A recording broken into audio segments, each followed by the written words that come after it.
నమస్కారం. గోపురం పసుపు కుంకుమ సమర్పించు విఐపి వెరీ ఇన్స్పైరింగ్ పర్సన్ కార్యక్రమానికి స్వాగతం సుస్వాగతం.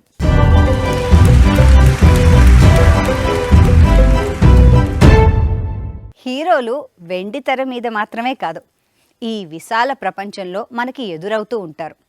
ఒక టీచర్గా, డాక్టర్గా, ప్రొఫెషనల్గా మనకి ఎక్కడొక్కడ కనిపిస్తూనే ఉంటారు. అలాంటి హీరో గారిని ఇప్పుడు మనం కలవబోతున్నాం. ఈ హీరో కూడా ఫైట్స్ చేస్తారు, విలన్స్తో కాదు, రోగాలతో. ఈ హీరో కూడా ఫారిన్ కంట్రీస్కి వెళ్తారు, డ్యూయెట్లు పాడడానికి కాదు, అక్కడున్న లేటెస్ట్ టెక్నాలజీని చట్టా పట్టాలేసుకుంటూ మన దేశానికి తీసుకురావడానికి. అందుకే ఆయన వైద్య రంగంలో హీరోగా వెలిగిపోతున్నారు. గోపురం పసుపు కుంకుమ సమర్పించు విఐపి వెరీ ఇన్స్పైరింగ్ పర్సన్ కార్యక్రమంలో ఈ వారం అతిథి డాక్టర్ కాసు ప్రసాద్ రెడ్డి గారు.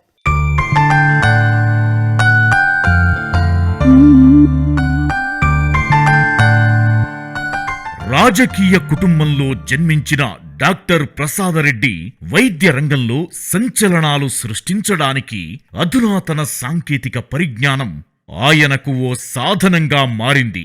అంచెలంచెలుగా ఆయన సాధించిన విజయాలు ఒకటా రెండా?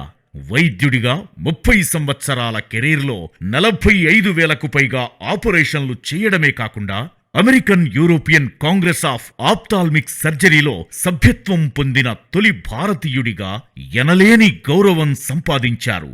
ఆయన స్థాపించిన మ్యాక్సివిజన్లో 3 లక్షలకు పైగా సర్జరీలు జరిగాయి.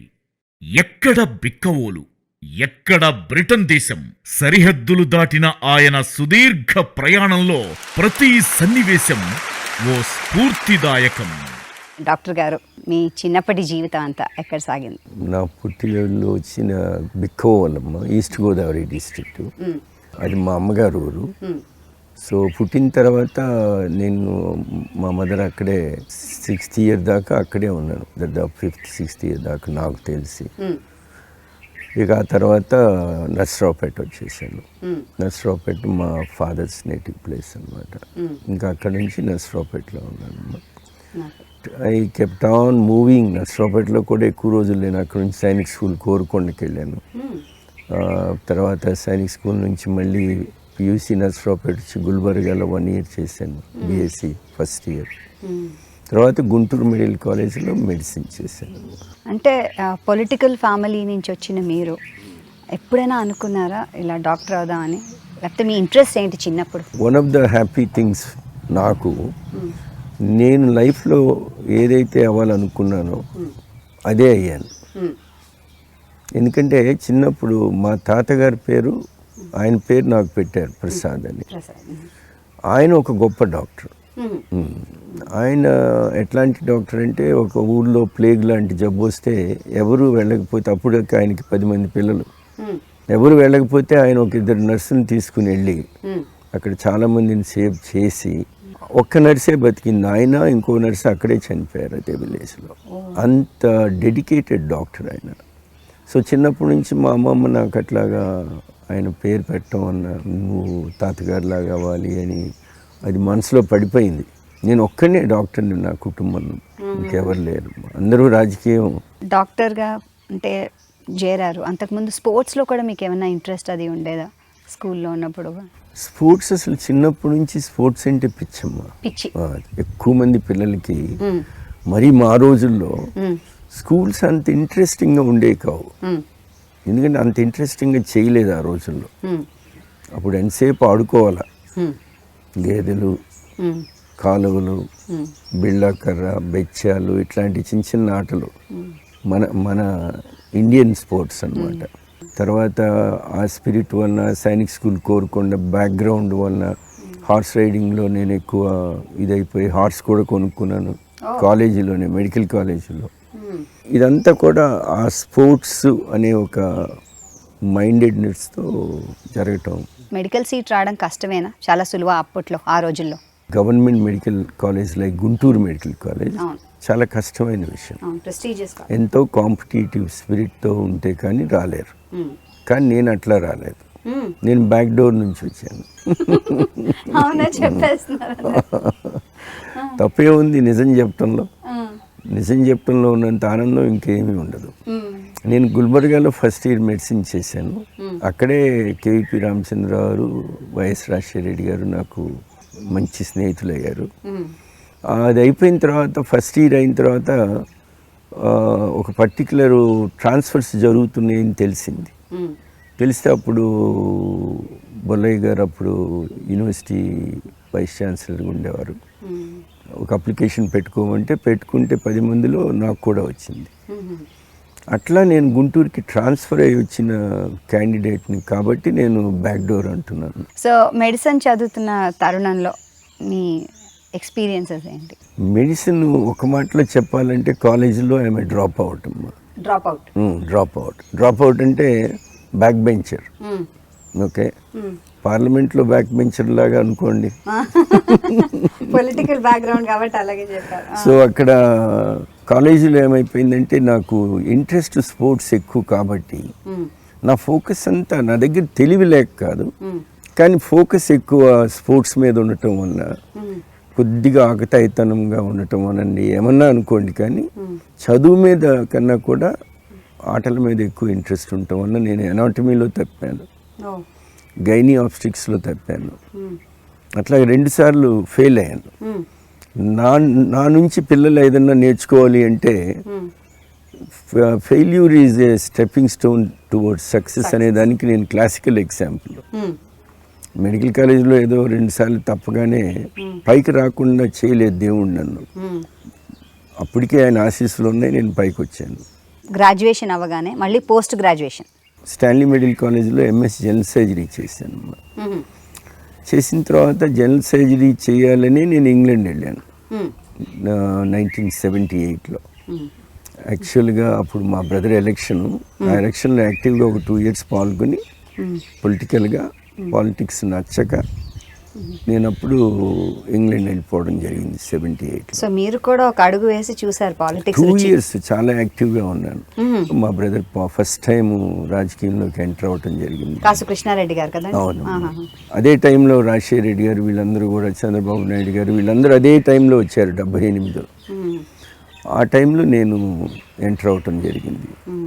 నేను కూడా అందులోనే ఉండిపోవచ్చు, కానీ ఆ 2 years ఆఫ్ పాలిటిక్స్లో నాకు నేను ఫిట్ కాను దీనికి అనేది నాకు అనిపించింది. ఏ ఇన్సిడెంట్ వల్ల మీకు ఫిట్ కాని ఇక్కడ పాలిటిక్స్లో అని అనిపించింది? బ్యాక్గ్రౌండ్ ఉంది, సపోర్ట్ ఉంది, అన్నీ బాగున్నాయమ్మా.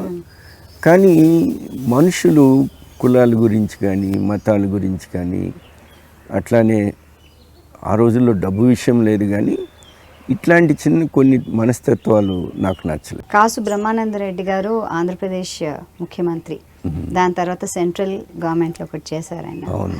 అండ్ తర్వాత మళ్ళీ మహారాష్ట్రకి గవర్నర్గా కూడా చేశారు. అవును. మరి అలాంటి పెద్ద స్ట్రాంగ్ పొలిటికల్ బ్యాక్గ్రౌండ్ ఉన్న వాళ్ళు ఇంట్లో వాళ్ళు ఏం అనలేదా? కాసు బ్రహ్మానందరెడ్డి గారు అనే వ్యక్తి ఒక ఫినామినన్ ఇన్ పాలిటిక్స్ అమ్మా.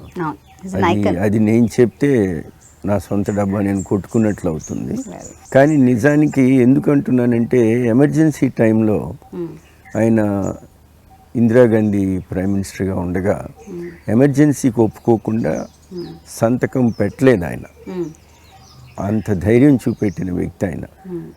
హౌస్ అరెస్ట్లో కూడా ఉన్నారు ఆ పరిస్థితుల్లో. కానీ అంత గొప్ప రాజకీయవేత్త కూడా ఎవరు కూడా నన్ను, మా ఫాదర్ కూడా ఎవరు కూడా నన్ను ప్రెషర్ పెట్టలేదు. మా ఫాదర్కి నేనేం చదువుతున్నానో కూడా తెలిసేది కాదు. అంటే వాళ్ళు politically they are so busy, రాజకీయమే వాళ్ళ జీవితం.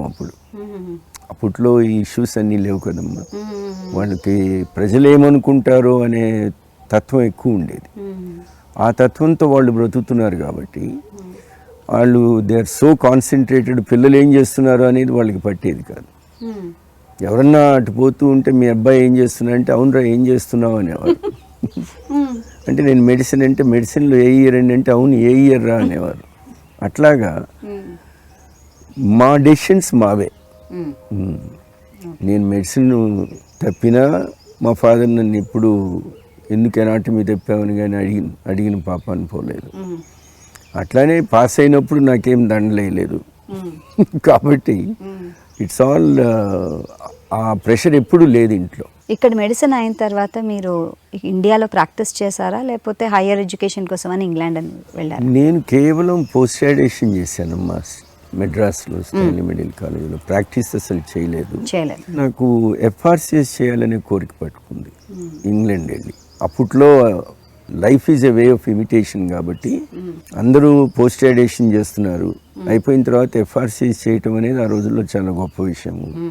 సో దానికి ఇంగ్లాండ్ పోవాలా అనే ఆలోచనతో నేను ఇంగ్లాండ్ వెళ్ళాను. స్పెషలైజేషన్ తీసుకోవడం అంటే అదొక ఎత్తు. మళ్ళీ అది ఎలా డిసైడ్ చేసుకున్నారు? ఆప్థాల్మాలజీ నా పర్సనాలిటీ రివీల్ చేసే ప్రశ్న అడిగారు. అవునా? ఒక స్పెషలైజేషన్ చేసేటప్పుడు మనం జనరల్ సర్జరీ అనుకున్నప్పుడు జనరల్ సర్జరీనే చేయాలి.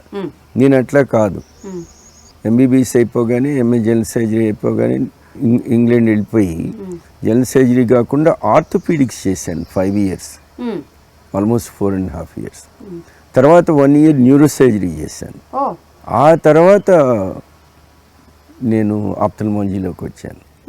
కానీ నాకు ఆప్థల్మాలజీలో నేను ఎంటర్ అయినప్పుడు I fell in love with the subject. ఆ మిగతా స్పెషాలిటీస్ ఏవి ఇవ్వని కిక్కు నాకు ఆప్థల్మాలజీలో వచ్చింది. అప్పుడు నేను అనుకున్నాను ఆప్థల్మాలజీ నేను లేట్గా ఎంటర్ అయ్యాను. అంటే మా మెడిసిన్లో చెప్పాలంటే I'm like an elderly primi to pregnancy అనమాట. సో లేట్గా ఎంటర్ అయ్యాను అనమాట. సో ఇట్లా లేట్గా ఎంటర్ అవటం ఉన్నప్పుడు కొద్దిగా పరిగెట్టాలా అనే ఆలోచన వచ్చింది నాకు. కాబట్టి నేను అందరూ డే టైమే చదివితే నేను డే అండ్ నైట్స్ చదివాను. ఫస్ట్ ఇయర్ కంప్లీట్ కాకముందే డిగ్రీ తీసుకున్నాను నేను డబ్లిన్ నుంచి, ఐర్లాండ్ నుంచి. సో అట్లాగా కొంత కష్టం, విపరీతమైన కష్టపడి ఆప్థల్మాలజీలో I wanted to see the heights. దాంతో నేను అప్పట్లో కొత్తగా లేజర్స్ వస్తున్నాయి. అసలు లేజర్ అనేది మెడికల్ ఫీల్డ్లో లేజర్ అనేది కంటిలోనే స్టార్ట్ అయింది. హార్ట్లో కాదు, లంగ్స్లో కాదు, ఏ భాగంలో కాదు, కంటిలో. అదే టైంకి నేను అక్కడ ఉండటం, నేను ఆ లేజర్స్ మీద ఇంట్రెస్ట్ తీసుకోవటం, ఇంకా అక్కడి నుంచి ఆ లేజర్స్ అంతు చూడటం జరిగింది. ఆ టెక్నిక్ నేర్చుకుని ఆ టెక్నాలజీ అంతు చూసేసాను. అక్కడ కొన్నాళ్ళు పనిచేశారా మీరు? ఇంగ్లాండ్లో ఇంకా అప్పటి నుంచి 1996 ఇండియా వచ్చేదాకా కూడా నేను అక్కడే పనిచేసాను. ఒకే హాస్పిటల్, డాంకాస్టర్ రాయల్ ఇన్ఫర్మరీ. అక్కడ ఒక 2 గురువులు, ఇంగ్లాండ్లో నాకు 2 గురువులు కూడా ఇండియన్సే. కొల్లి లజపతి రాయ్ చౌదరి గారని ఆయన మన కృష్ణా డిస్ట్రిక్ట్, ఆయన శ్రీవాస్తవ్ దేశాయ్ గారని కర్ణాటక, ఆయన వీళ్ళిద్దరూ నాకు ఆప్థల్మాలజీ ABCDలు నేర్పించారు అనమాట. అక్కడ 20 ఏళ్ళు ఉన్న తర్వాత మీరు అక్కడే most leading doctor, world number 1 doctor అయ్యేవారు. కానీ ఆ టైంలో మీరు భారతదేశం వచ్చేద్దామని ఎందుకు అనుకున్నారు? నాకు ఈ టెక్నాలజీ ఏంటంటే అమ్మా లేసిక్ దీని పేరు. ఇండియాకి ఫస్ట్ మీరే ఇంట్రడ్యూస్ కూడా చేశారు ఈ టెక్నాలజీ. అవునమ్మా, ఇండియాకే కాదు ఇంగ్లాండ్కి కూడా నేనే ఫస్ట్ ఇంట్రడ్యూస్ చేశాను. ఈ టెక్నాలజీ వచ్చినప్పుడు నాకు ఒక ఆలోచన వచ్చింది. ఏంటంటే మన దేశంలో ఆడపిల్లలు కళ్ళజోడు పెట్టుకుంటే పెళ్ళి అవని పరిస్థితులు ఉన్నాయి, లేదా కట్నం పెంచేయటం. జోకింగ్గా చెప్పాలంటే మగపిల్లోడి కళ్ళజోడు ఉంటే కట్నం తగ్గుతుందేమో కూడా చెప్పలేము. But what ever it is, కళ్ళజోడు పెట్టుకోవటము అనేది ఒక చాలా ఇబ్బందికరమైన విషయం మన దేశంలో అనే ఆలోచన నాకు రావటం. రెండోది, నేను 20 సంవత్సరాలు అప్పటికే ఇంగ్లాండ్లో పనిచేశాను, తెల్లవాడికి చేయవలసిన చాకరీ అంతా చేశాను. ఇక నా దేశానికి నేను ఎప్పుడు చేయాలా అనే ఒక ఆలోచన కూడా వచ్చింది. అందుకని నేను వెంటనే లేదు, I must serve my own country అనే ఆలోచన కూడా వచ్చింది. ప్లస్ ఇది ఒక న్యూ టెక్నాలజీ. ఇప్పుడు ఇంగ్లాండ్లో ఉంటే నేను అందరిలాగా ఒక కంట్రీ డాక్టర్ని, ఒక కొత్త టెక్నాలజీ మన దేశానికి తీసుకొస్తే దానివల్ల కొన్ని ఉపయోగాలు ఉంటాయి. వాళ్ళకే కాదు, నాకు కూడా పర్సనల్గా కొత్త టెక్నాలజీ తెచ్చిన వాడిని అవుతాను. సో ఆ మారాలంటే ఫ్యామిలీ మెంబర్స్ అందరినీ ఒప్పించడం మరో ఎత్తు. అది చాలా మంచి ప్రశ్న అడిగారు. ఎందుకంటే నా భార్యకి రావటం ఇష్టం లేదు. పైగా పిల్లలు కూడా ఏజ్ ఆఫ్ 14-15లో ఉండటం వల్ల ప్రైమ్ ఏజ్లో ఉన్నారు, ఎడ్యుకేషన్ అది డిస్టర్బ్ చేయటం కూడా నా వైఫ్కి ఇష్టం లేదు. సో తను ఒప్పించడం కొద్దిగా కష్టం అయింది నాకు. సో అల్టిమేట్గా షీ అగ్రీడ్. మొదటిసారిగా ఏదైనా ఇలాంటి టెక్నాలజీ ఇంట్రడ్యూస్ చేస్తున్నారంటే చాలా మందికి భయం ఉంటుంది. అసలు ఎలా యాక్సెప్ట్ చేస్తారు, ఏంటో చెప్తున్నాడు ఈయన అన్నట్టుగా చూస్తారు కొత్త టెక్నాలజీ ఏదొచ్చినా మొదట్లో. సో అలాంటి ఆ టెక్నాలజీని ఇక్కడ ఇంట్రడ్యూస్ చేయడానికి మీరు పడిన కృషి ఏంటి? నేను టెక్నాలజీ ఇంట్రడ్యూస్ చేసే ముందు ఒక ఆలోచన ఏంటంటే అమ్మా, ప్రతిదానికి మనందరికి కూడా, మన పిల్లలందరికీ కూడా ఒక కంటింజెన్సీ ప్లాన్ అని ఒక ప్లాన్ ఉండాలి. కంటింజెన్సీ ప్లాన్ అంటే మనం అనుకున్న విషయంలో ఫెయిల్ అయితే ఇంకేం చేయగలం? Plan A, plan B. Plan A fail అయితే ప్లాన్ బి ఎట్లా? అంతేగాని సూసైడ్ చేసుకోవడము, ఇందులో నేను విఫలమయ్యాను కాబట్టి ఇదే ఎండ్, ఇక నా జీవితం అయిపోయింది, ఇక నేను అనవసరం, ఈ ఆలోచనలు రాకూడదు. ఇది కాకపోతే దీని మొగుడు ఇంకొకటి, ఏమి దొరకలేకపోతే నేను రిక్షా దొక్కుతా, నా పిల్లల్ని నేను పోషించుకోగలను అనే ధైర్యం మటుకు చాలా ఇంపార్టెంట్. నాకు ధైర్యం మటుకు ఏ రోజు ఇంత కూడా తక్కువ లేదు. నాకు విపరీతమైన ధైర్యం. నేను రావటం కూడా, ఈ టెక్నాలజీ సక్సెస్ అవుద్దని గ్యారంటీ ఎక్కడుంది మీకు?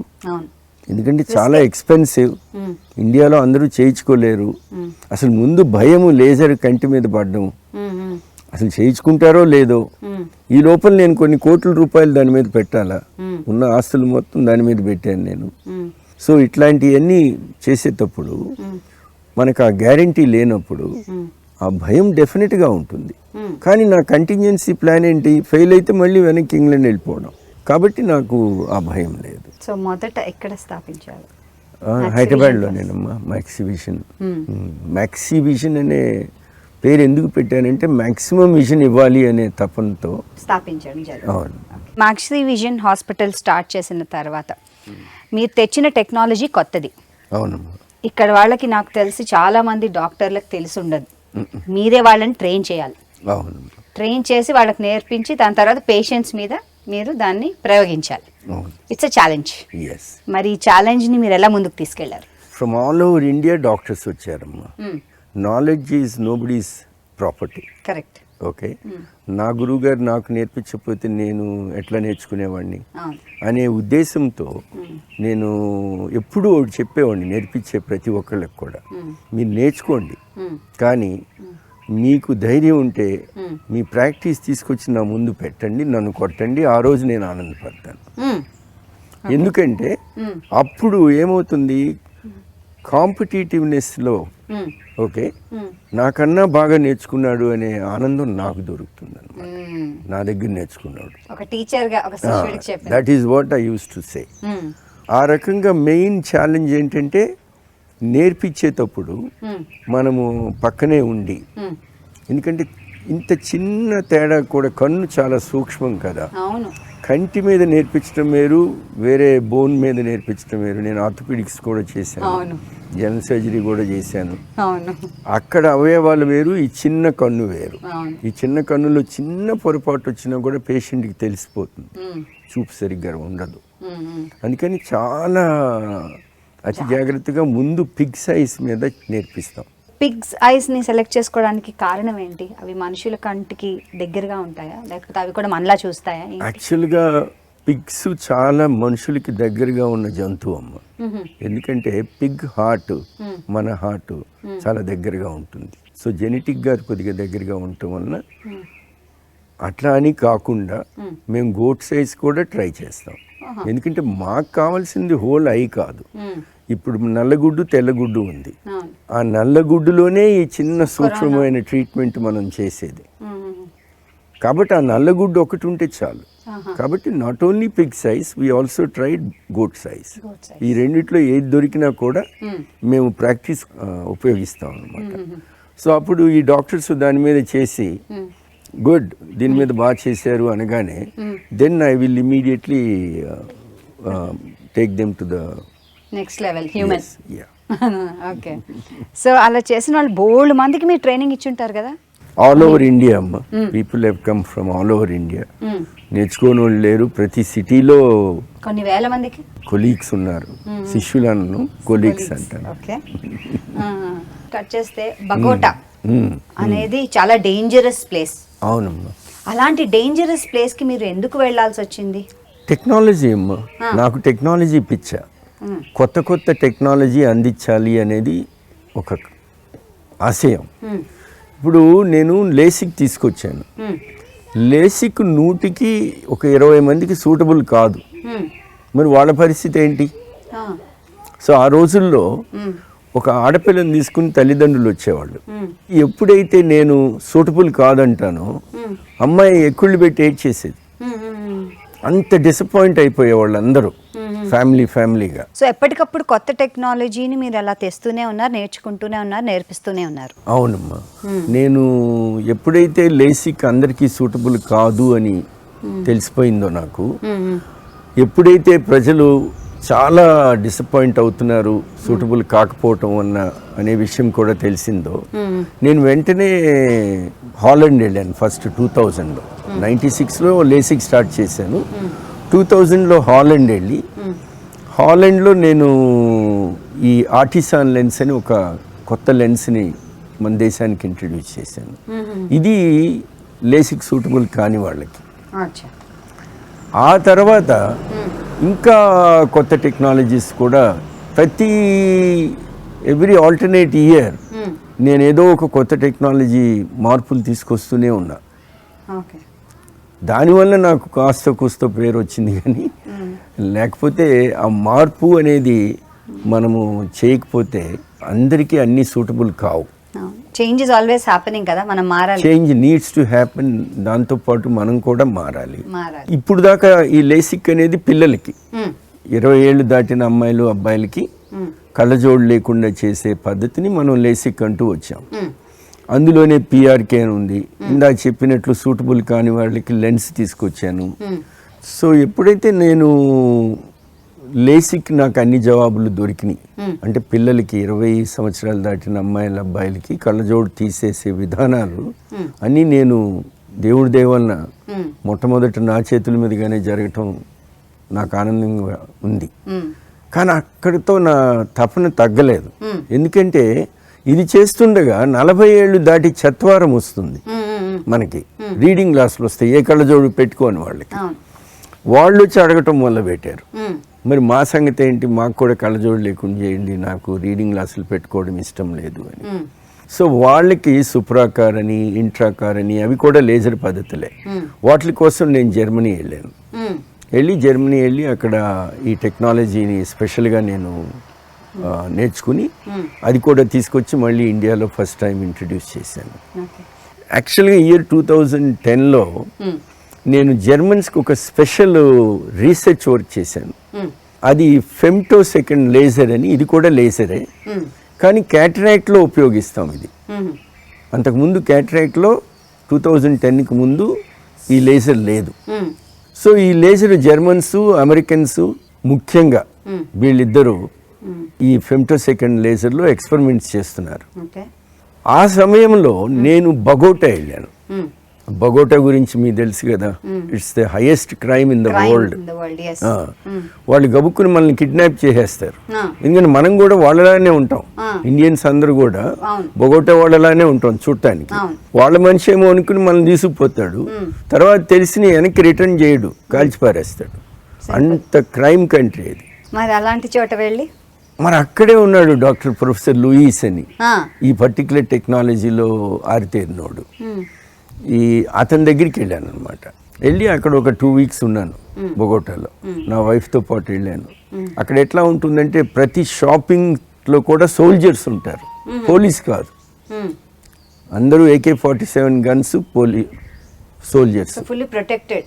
సిటీ మొత్తం సోల్జర్స్ ప్రొటెక్టెడ్, పోలీస్ ప్రొటెక్షన్ కాకుండా. సో అక్కడ ఉండి రోజు నేను హాస్పిటల్కి వెళ్ళడం, టెక్నాలజీ నేర్చుకోవటం, ఆ టెక్నాలజీని మళ్ళీ నేను ఇండియా తీసుకురావటం జరిగిందనమాట. సో ఈ ప్రాసెస్లో ఆ ఫెమ్టోసెకండ్ లేజరు ఒక పర్టికులర్ టెక్నాలజీకి చేస్తూ ఉండగా దీన్ని క్యాటరాక్ట్లో ఎందుకు అప్లై చేయకూడదు అనే ఆలోచన జర్మన్స్కి వచ్చింది. వాళ్ళు అది బగోటాలోనే ఆ డాక్టర్ చేతే చేయించాలా లేకపోతే ఇంకెక్కడన్నా చేయించాలా అనే ఆలోచన వచ్చి నన్ను అడిగారు, మీరు చేయగలరా ఇది అని. నేనుండి ముందు మీరు మా దేశానికి రండి, మా దేశంలో నేను ఒక్కడనే కాదు, నాకన్నా గొప్ప డాక్టర్లు బోల్డ్ మంది ఉన్నారు, అందరినీ చూసుకుని మీకు ఏది నచ్చితే అది చూజ్ చేసుకోండి అంటే అప్పుడు వచ్చారు.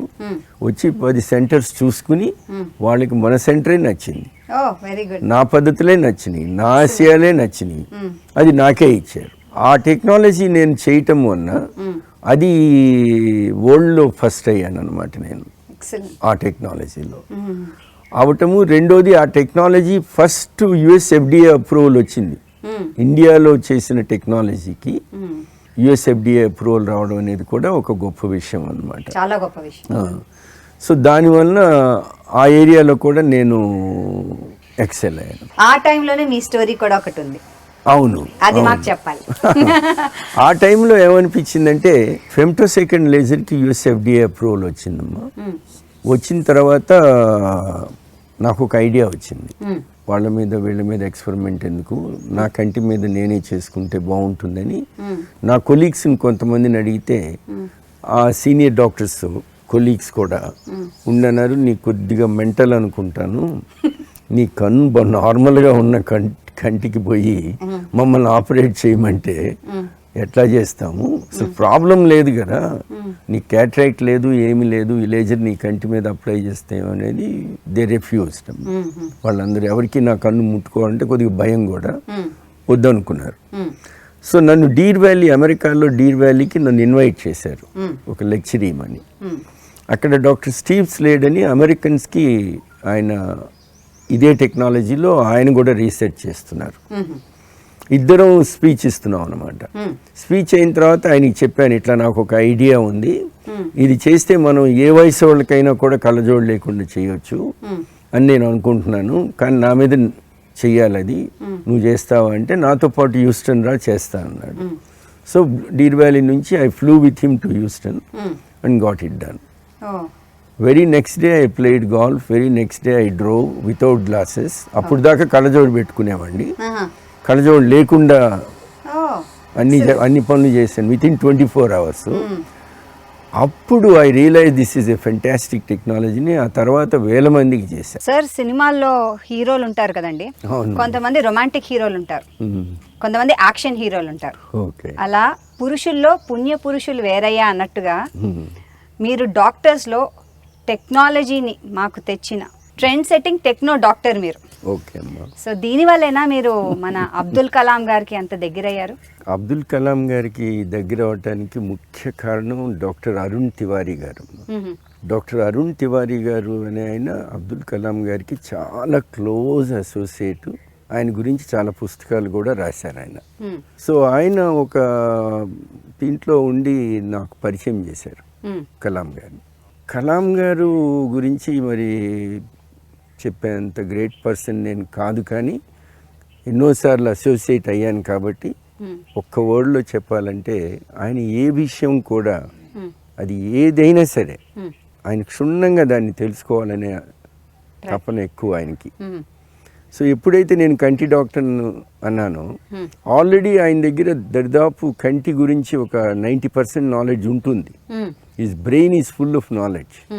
ఆయనకి బాగా నచ్చిన విషయం ఏంటంటే నేను ఇండియా తిరిగి రావటం.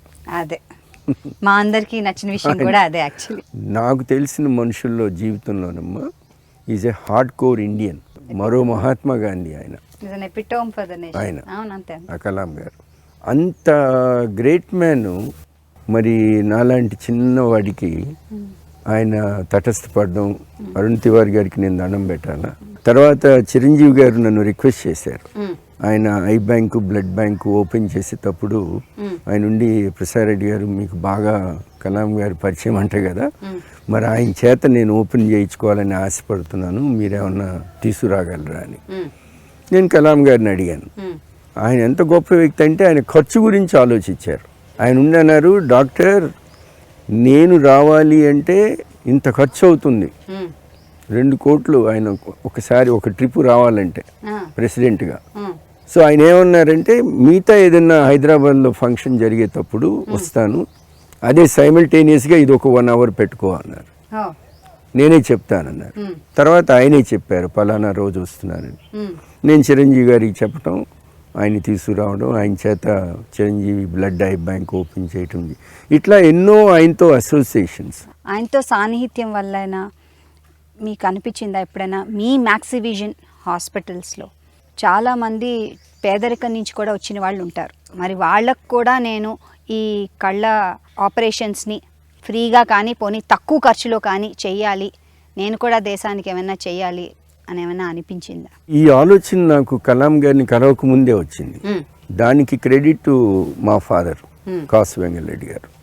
ఆయన ఒక ప్రజల మనిషి, అంటే కాంగ్రెస్ పార్టీలో ఉన్న కమ్యూనిస్ట్ నాయకుడు ఆయన. బాగా చెప్పారు. అట్లాంటి ఆశయాలతో ఉన్నప్పుడు నేనేం చేశానంటే, నేను 1996 మ్యాక్సిబిషన్ పెట్టినప్పుడు ఒక రూల్ పెట్టాను నా స్టాఫ్ అందరికీ, నా సెక్రటరీకి. ఏంటంటే, మన గడప తొక్కి ఎవరు కూడా ఆర్థికంగా ఈ టెక్నాలజీ పెట్టుకోలేము అని వెనక్కి తిరిగి వెళ్ళకూడదు, చేయాల్సిందే ఎట్లాగైనా సరే. అది ఫ్రీగా అవసరమైతే ఫ్రీగా అయినా చేద్దాం, కానీ ఎవరు వెనక్కి. సింపుల్ ఎగ్జాంపుల్, ఎవరైనా చిన్న ఉద్యోగి పాప పెళ్ళి వీడికి వస్తుంది, ఆర్థికంగా అంత పెట్టుకోలేరు, తగ్గించి చేసేసేవాళ్ళం. లేదా ఇంకా ఆర్థిక పరిస్థితి తక్కువ ఉండి అసలు నేను ఏమీ పెట్టుకోలేను సార్ అనే పరిస్థితి కూడా వస్తుంది. అట్లాంటి వాళ్ళకి మా ఫాదర్ పేరున నేను ఒక ట్రస్ట్ స్టార్ట్ చేశాను. ఆ ట్రస్ట్ నేను ఎవరిని అడిగేవాడిని కాదు, ఎవరో చాలా క్లోజ్ ఫ్రెండ్స్ కొద్దిగా డొనేట్ చేసేవారు. నా మటుకు నేను ఎవ్రీ మంత్ ఒక 1 lakh రూపీస్ అందులో వేసేవాడిని. వేసి ఆ డబ్బుని వీళ్ళకు ఉపయోగించేవాడిని. ఆ రకంగా ఉన్నవాడికి లేనివాడికి అందరికీ చేశాననే తృప్తి నాకు ఈరోజు మిగిలింది. ఆటల పట్ల మీ ఆసక్తి? ఒక స్టేజ్లో నేను క్రికెట్ చాలా బాగా ఆడేవాడిని. ఓపెనింగ్ బ్యాట్స్మెన్, వికెట్ కీపర్గా ఉండేవాడిని మా కాలేజ్కి. అప్పుడు మా ప్రొఫెసరు హరిరావు గారని ఎనాటమీ ప్రొఫెసర్ ఉన్నారు. ఆయన కారిడార్లో వస్తుంటే పిలిచారు. పిలిచి, ఏమయ్యా నువ్వు తప్పావు కదా అన్నాడు. అవును సార్. మీ చిన్నాయన సీఎం కదా, అట్లానే మీ నాయన నాకు ముఖ్యమైన స్నేహితుడు, ఆయన సహాయం కూడా తీసుకుని ఇక్కడ ట్రాన్స్ఫర్ లేకుండా కూడా ఉన్నాను నేను. ఇవన్నీ నిన్ను పాస్ చేయవయ్యా, ఏది పాస్ చేస్తుందో నీకేమన్నా తెలుసా అన్నాడు. చదువుకుంటే పాస్ అవుతాను సార్ అన్న. వెరీ గుడ్, ఆ మాత్రం తెలివి ఉంది నీకు, కాబట్టి చదువుకుని నెక్స్ట్ టైం పాస్ అవ్వు అని చెప్పి వెళ్ళారు. చెప్పి అప్పుడు మళ్ళీ వెనక్కి తిరిగి క్రికెట్ ఆటం తగ్గించేసాయి, మానేసాయి, లేకపోతే చదవలేవన్నారు. అప్పుడు అట్లా ఎవరైనా పెద్దవాళ్ళు చెప్తే వినే గుణం ఉంది నా దగ్గర, కాబట్టి నేను విన్నాను. అప్పుడు అలాగే గోల్ఫ్ పట్ల కూడా మీకు ఆసక్తి కలిగింది తర్వాత? యాక్చువల్గా నేను ఇంగ్లాండ్లో ఉన్నాను కదమ్మా 20 years. England is a golfing country. అసలు గోల్ఫ్ అనే స్పోర్ట్ స్కాట్లాండ్లో స్టార్ట్ అయింది. కానీ నేను అక్కడ ఫ్లయింగ్లో ఎక్కువ ఇంట్రెస్ట్ తీసుకుని I became a British pilot. I'm qualified, ఈ రోజు కూడా I'm qualified pilot from Britain. అది చేయటం వల్ల నేను ఏవియేషన్ మెడిసిన్ కూడా చేశాను. ఏవియేషన్ మెడిసిన్ పాస్ అయ్యి ఇటు బ్రిటిష్ పైలట్ లైసెన్స్ ఉంటే నేను ఆథరైజ్డ్ మెడికల్ ఎగ్జామినర్ అయ్యాను. ఈ పైలట్స్ని అందరినీ టెస్ట్ చేయటము ఇవన్నీ ఉండేవి అనమాట. సో దానివల్ల నేను అక్కడ ఎక్కువ ఫ్లయింగ్ మీద కాన్సన్ట్రేట్ చేసి టైం అంతా అక్కడ అయిపోయేది. అందుకని అక్కడ గోల్ఫ్ ఆడలేదు. ఇండియా వచ్చిన తర్వాత గోల్ఫ్ స్టార్ట్ చేశాను, కొన్నాళ్ళు టెన్నిస్ ఆడిన తర్వాత. సరే, అయితే మనం ఇద్దరం ఒకసారి వెళ్ళి గోల్ఫ్ ఆడదాం. తప్పకుండానమ్మా.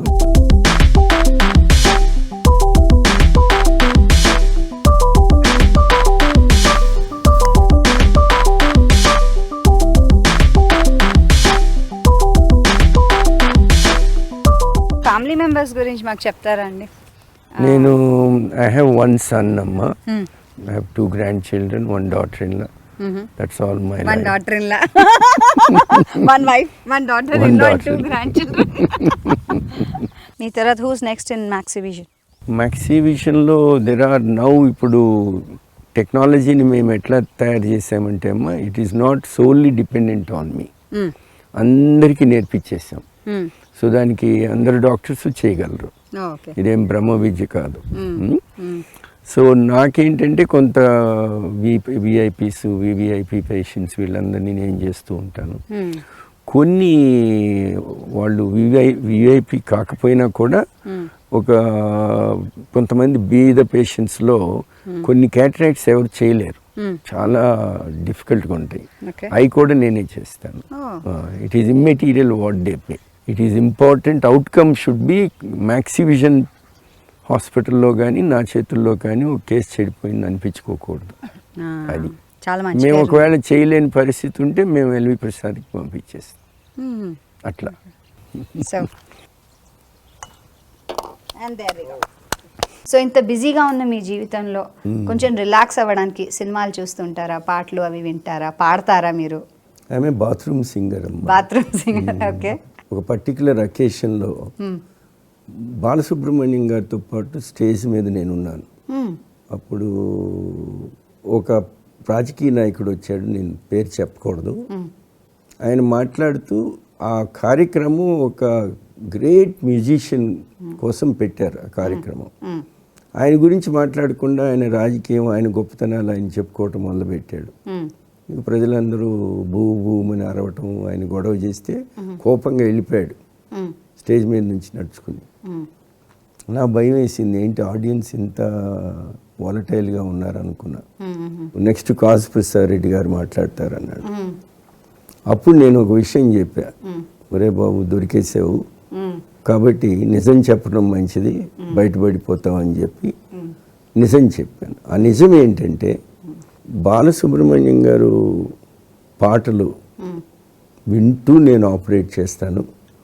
ఓకే, నా ఆపరేషన్ థియేటర్లో పాట ఆగిపోతే నా ఆపరేషన్ ఆగిపోతుంది. ఆగిపోయి నేను అడుగుతాను ఏంటి ఆపేశారు అని. మళ్ళీ వాళ్ళు సాంగ్ పెడితే కానీ నేను స్టార్ట్ చేయను. నాకు ఆ మ్యూజిక్ ఆ రిలాక్సేషన్ ఇస్తుంది. నాకు సైడ్ డిస్టర్బెన్స్ కావాలా. కొంతమందికి సర్జన్స్కి సైలెన్స్ కావాలా. అబ్సల్యూట్ సైలెన్స్ ఉంటే కానీ సర్జరీ చేయలేడు. నేను అట్లా కాదు, నా చుట్టూ గోలగోలగా ఉండాల, మనుషులు మాట్లాడుతూ ఉండాల, ఏదో చెవిలో చెప్తూ ఉండాల, వాళ్ళు కబుర్లు చెప్పుకుంటూ ఉండాల. అప్పుడు ఐ కెన్ కాన్సన్ట్రేట్ బెటర్. నాకు మ్యూజిక్ అనేది ఇట్స్ డివైన్. అది వినకుండా నేను ఆపరేషన్ చేయలేను. అట్లానే లైఫ్లో సినిమాలు, నాకు అప్పుడప్పుడు నా వైఫ్తో ఆర్గ్యుమెంట్ ఏదైనా జరిగితే నెమ్మదిగా హాస్పిటల్ నుంచి వస్తూ ఏదో ఒక సినిమా హాల్లో దూరిపోయి ఆ సినిమా చూసేస్తే మళ్ళీ ఫ్రెండ్స్ అయిపోతాం. ఇది సో రిలాక్సింగ్. బాలు గారి ప్రస్తావన వచ్చింది కాబట్టి కేంద్ర ప్రభుత్వం ఆయన మరణానంతరం పద్మవిభూషణ్ అనౌన్స్ చేశారు. బాలు గారితో పరిచయం అనేది అది అదృష్టం అమ్మ. ఎందుకంటే కొంతమంది వాళ్ళు దివ్య పురుషులు అనమాట. డాక్టర్ గారు మీ దినచర్య ఎలా ఉంటుందండి? నేను ఎర్లీ మార్నింగ్ బిట్వీన్ 4:35 నిద్ర లేస్తాను ఎవ్రీడే. లేచిన తర్వాత ఒక half an hour preparation. By about 6 నేను గాల్ఫ్ కోర్స్లో ఐ విల్ బి దేర్. రోజు గాల్ఫ్ ఆడతారు? ఎవ్రీడే 9 holes అమ్మ. Because I do a little bit of exercise, తర్వాత I will go to golf అనమాట. ఇంకా గాల్ఫ్ అయిపోయిన తర్వాత డైరెక్ట్ ఫ్రమ్ గాల్ఫ్ కోర్స్ నేను హాస్పిటల్కి వచ్చేస్తాను. వచ్చి షవర్ అంతా కూడా హాస్పిటల్లోనే చేస్తాను నేను. చేసి నేను ఇంకా థియేటర్ ఆపరేషన్ డ్రెస్లోకి మారిపోతాను. మారిపోయి ఇంకా అక్కడి నుంచి నాన్ స్టాప్ ఓపీ సర్జరీస్ ఉంటాయి. సుమారుగా ఎన్ని సర్జరీస్ చేస్తారు సార్? నేను డైలీ ఒక 20 cases చేస్తానమ్మా ఆన్ యావరేజ్. పేషెంట్స్ వచ్చి ఒక 50 మందిని చూస్తాను, 50-60 మందిని డైలీ. అదంతా అయ్యేటప్పటికి లంచ్ కూడా టైం ఉండదు. లంచ్ అరౌండ్ 3:30-4 అవుతుంది అనమాట. 7:30కి అట్లాగా అన్నీ అయిపోతాయి. ఇంకా అప్పటికి ఎవరు సర్జరీలు అయిపోతాయి, ఇంకా పేషెంట్స్ వచ్చేవాళ్ళు కూడా ఉండరు. Then I will go have a shower and socialize. అప్పుడు ఎవరైనా ఇన్వైట్ చేస్తే వాళ్ళ పార్టీస్కి వెళ్ళటం, అందరినీ హలో చెప్పేసి I see to it I'm at home by 10 o'clock. ఇప్పుడు ఇంత చక్కగా బ్యాలెన్స్ చేసుకుంటున్నారు లైఫ్ని మీరు. ఇప్పుడు వచ్చే యువత ఎలా ఉన్నారంటే వాళ్ళు చిన్న చిన్న విషయాలకే సూసైడ్లు అంటారు. లవ్ ఫెయిల్యూర్, లేకపోతే ఇలా పాస్ అవ్వలే ఫెయిల్ అయ్యామనో, చిన్న చిన్న విషయాలకి, లేకపోతే అమ్మ నాన్న ఏదో కొనివ్వలేదనో అలా చేసుకునే ఈ యువతరం ఇప్పుడు ఇలా ఉంది. కాబట్టి మీరేమనుకుంటున్నారు? మీ ఇచ్చే సందేశం ఏంటి వాళ్ళకి? నా ఉద్దేశంలో మన యువతరము they are the pillars of our future అమ్మ. ఓకే, వాళ్ళ మీద ఈ రోజున ప్రెషర్స్ చాలా ఎక్కువ ఉన్నాయి. అది కూడా మనం గమనించాలి. పెద్దోళ్ళు, నేను ఇచ్చే మెసేజ్ పిల్లల కన్నా కూడా పెద్దోళ్ళకి ఇస్తాను. Don't pressurise them. వాళ్ళకి ఏది ఇష్టపడితే అది చేయనియండి. చదువుల విషయంలో అప్పుడప్పుడు చూడండి, క్లాస్లో సరైన మార్క్స్ రాలేదని చనిపోయిన ఒక చిన్న పాప గురించి వింటుంటే మనసు చెడిపోతుంది. అవసరమా అని పిల్లలు తొందరపడతారు. కాబట్టి పిల్లల మీద ఒక కన్ను మనం వేసుకోవాల్సిన అవసరం మనకుంది. వాళ్ళని అర్థం చేసుకోవాల్సిన అవసరం పెద్దవాళ్ళకు ఉంది. అప్పుడు ఈ సూసైడ్లు జరగవు. కానీ సక్సెస్ అనేది ఉంది చూసారా, ఇంత సంపాదిస్తే సక్సెసా, ఇంత సంపాదిస్తే సక్సెసా, లేకపోతే ఇంత సంపాదిస్తే సక్సెసా? Success is not that. నా డెఫినేషన్లో సక్సెస్ అనేది హార్డ్ వర్క్, కష్టపడాల. కానీ కష్టపడిన ప్రతి ఒక్కరు సక్సెస్ కాలేరు. దాంతోపాటు పెద్దోళ్ళ ఆశీస్సులు ఉండాలి. ఈ రెండు ఉండగానే మళ్ళీ సరిపోదు, ఆ దేవుడు దయ కూడా ఉండాలి. అది చాలా important. It's a combination of things. Doctor గారు సరదాగా rapid fire questions. Okay okay okay. మీకు బాగా ఇష్టమైన ఫుడ్ ఏంటి? పప్పు, ఆవకాయ పచ్చడి. ఆకలేస్తుంది. మీకు ఇష్టమైన ఫిలిం స్టార్ ఎవరు? చిరంజీవి గారు. అరేవా, మెగాస్టార్. మీకు ఇష్టమైన హాలిడే ఎక్కడ? Best holiday I had is in Kashmir. భారతీయుడు అనిపించుకున్నారు. మీకు బాగా ఆనందం కలిగించిన సందర్భం? నాకు బాగా ఆనందం కలిగించే సందర్భం కన్నా కూడా సందర్భాలు ఏంటంటే, నా పేషెంట్స్ హ్యాపీ అయ్యి తల్లిదండ్రులు డాక్టర్ గారి కాళ్ళకి దండం పెట్టమ్మా అంటే అప్పుడు చాలా ఆనందంగా ఉంటుంది. నాకు అవసరమా, నేను అంతా గనుడున్నా అని. మిమ్మల్ని బాగా కదిల్చి వేసిన సన్నివేశం? నాతో పాటు 10 సంవత్సరాలు పనిచేసిన ఒక నర్సు మా హాస్పిటల్లో, ఉదయ పేరు, కష్టపడి పనిచేసింది. ఒక చిన్న కారణం వల్ల సూసైడ్ చేసుకుంది. చాలా ఎఫిషియెంట్ గర్ల్ వర్క్ విషయంలో. కానీ అప్పుడు చాలా బాధపడ్డాను నేను. తను ఏదో పెళ్లి విషయంలో ఫెయిల్ అంది, అదొకటి చాలా బాధపడ్డాను నేను. ఖాళీ సమయం దొరికితే ఏం చేయడానికి ఇష్టపడతారు? ఖాళీ సమయం దొరికితే మటుకు గాల్ఫ్ ఆడాలనిపిస్తుందమ్మా. దాంతోపాటు నాకు మెడికల్ లిటరేచర్ చదవాల్సిన అవసరం ఎక్కువ ఉంటుంది. కాబట్టి అది కూడా ఎక్కువ అప్డేట్ చేస్తూ ఉంటాను, తప్పదు. సో మీకు ఎంత సార్ ఏజ్ అడగచ్చా మిమ్మల్ని? నాకు ఇప్పుడు 72 అమ్మ, 73 ఇన్ మే. 73 ఇన్ మే. అయినా రోజు మీరు అప్డేట్ చేసుకుని చదువుతారు? తప్పదు. మీరు చూసిన లేటెస్ట్ తెలుగు సినిమా? అలా వైకుంఠపురం బన్నీ సినిమా అమ్మ. మీ వైఫ్ కాకుండా మీ బెస్ట్ ఫ్రెండ్ ఎవరు? నా బెస్ట్ ఫ్రెండ్ చిన్నప్పటి నుంచి నాకు రామరాజ్ అనేవాడు నా బెస్ట్ ఫ్రెండ్ అమ్మ. చాలా మంది డాక్టర్ అవుదాం అనుకున్నాను, యాక్టర్ అని అంటూ ఉంటారు. మరి మీరు డాక్టర్ కాకపోయి ఉండుంటే ఏమయ్యేవారు? యాక్టరే అయ్యేవాడు. అవునా? ఇంతమందికి విజన్ ఇచ్చిన మీరు మీ ఇంటి విజన్ చూసుకునేది ఎవరు? Obviously boss. శ్రీమతి గారేనా? ప్రతి ఇంట్లో ఒక బాస్ ఉంటారమ్మా. మా ఇంట్లో నా బాస్, నా శ్రీమతి. ఆవిడ పేరు చెప్తారమ్మా? శైలజ. వైద్య రంగంలో ఒక శిఖరాన్ని అందుకున్న మీకు ఈ శిఖరం గోపురం వారి ఒక చిన్న కానుక థ్యాంక్స్. మీ శ్రీమతి గారికి ఇవ్వండి. తప్పకుండా అడిగామని చెప్పండి. తప్పకుండా. థ్యాంక్స్ అమ్మా, thanks for the gift from గోపురం. విఐపి అనే ప్రోగ్రామ్ స్పాన్సర్ చేయటం నాకు చాలా సంతోషంగా ఉంది. దానికి నన్ను చూజ్ చేసుకోవటం కూడా చాలా సంతోషంగా ఉంది. Please convey my thanks to them, to Gopuram people. Thank you very much. Thank you.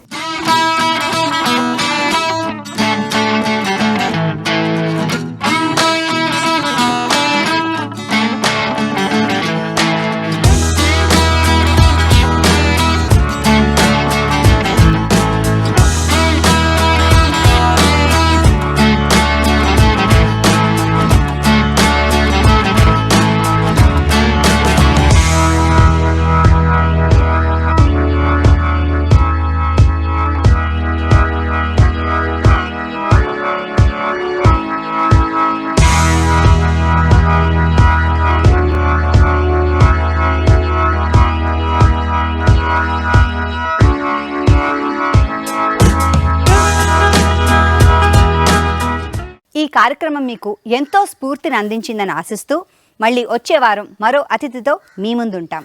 నమస్తే.